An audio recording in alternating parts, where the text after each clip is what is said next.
Que vous avez sous vos yeux, c'est mon passage on-stream lors du RBET Vienne, donc celui où j'ai réussi à faire top 8.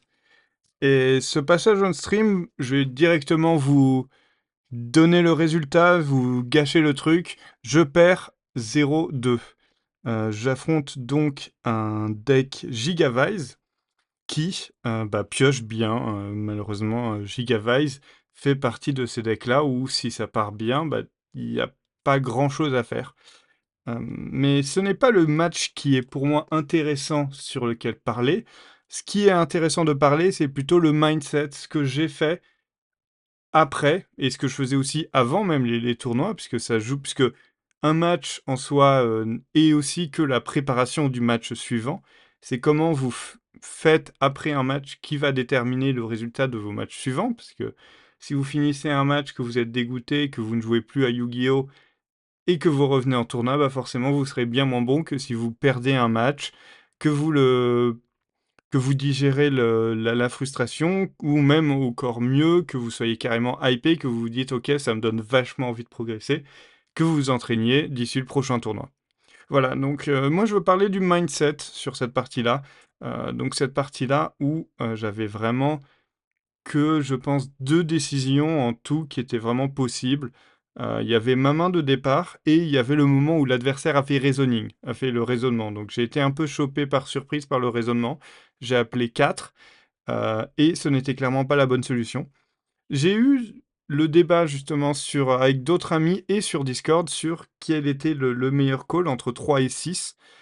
Si on suppose que raisonnement, c'est forcément un deck Gigavise, puisque maintenant que raisonnement dans Gigavise est connu, on peut se dire qu'on va jouer autour de Gigavise quand il y a un raisonnement qui est fait là complètement à l'aveugle, quand la première action qui est faite, c'est raisonnement, donc on ne sait pas quel deck il y a derrière, je pense que c'est intéressant de se dire, ok, je vais supposer que c'est Gigavise. Et après, donc la question, c'est entre 3 et 6, lequel est le mieux?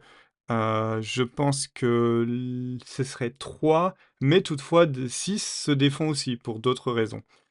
Voilà, donc il y avait cette première question-là et en fait, plutôt que juste rester sur la défaite, eh bien, j'en ai discuté avec d'autres personnes, j'ai pris note, j'ai réfléchi à ça, à la première action, la première erreur que j'ai faite. Et ensuite, l'autre point, c'était ma main de départ. J'avais une main qui était en fait très très forte. Et si lui, il avait pas lui-même pioché genre une main godlike, eh bien j'aurais pu clean la partie très facilement, puisque j'avais vraiment une main très puissante. Mais donc je n'ai pas fait une bonne action pour le premier tour. Est-ce que ça aurait changé quelque chose dans cette configuration-là? Non, pas forcément, mais en tout cas, j'ai quand même pris en note la main. C'est quelque chose que j'aime beaucoup faire, c'est après la partie, j'essaye de me rappeler les situations qui m'ont posé des problèmes, sur lesquels j'ai pas eu de solution, je n'étais pas sûr de la solution et donc je les note sur le papier et j'en discute avec des amis. Je discute avec d'autres personnes et comme ça, je peux en repartir avec de l'information. Voilà, donc j'ai quand même fait attention à ça. Et enfin, un autre point sur lequel je veux parler, c'est le mindset qu'il faut avoir quand on rentre dans un duel. Le mindset à avoir, pour moi, le mindset correct, ce n'est pas chercher à gagner, c'est chercher à jouer le mieux possible. Et donc, contre un deck comme Gigavise, comme les decks OTK, eh bien, ce mindset il est vraiment répercuté, se dire je vais pas chercher à gagner parce que ce n'est pas dans mon contrôle, mais je veux jouer de façon optimale. Si je joue de façon optimale et que je peux pas gagner parce que l'adversaire avait les mains parfaites, eh bien c'est comme ça. Je suis content d'avoir joué du mieux que je peux. Mais je pense que ça s'applique aussi à tous les autres decks, les decks plus normaux, genre un Frog Monarch. Il peut très bien piocher, la main sera pas aussi destructrice que un Gigavise, mais avec une main trop puissante et vous qui avez une main moyenne, eh bien, en fait, toutes les options du monde, toutes les meilleures reads, toutes les meilleurs outplays possibles ne changent pas que vous prenez 2 Chaos d'affilée, un Raiza, un Miracle Fusion. Il y a pas grand-chose que vous pouviez faire, même si c'était à travers 4 tours et pas à travers 2 tours.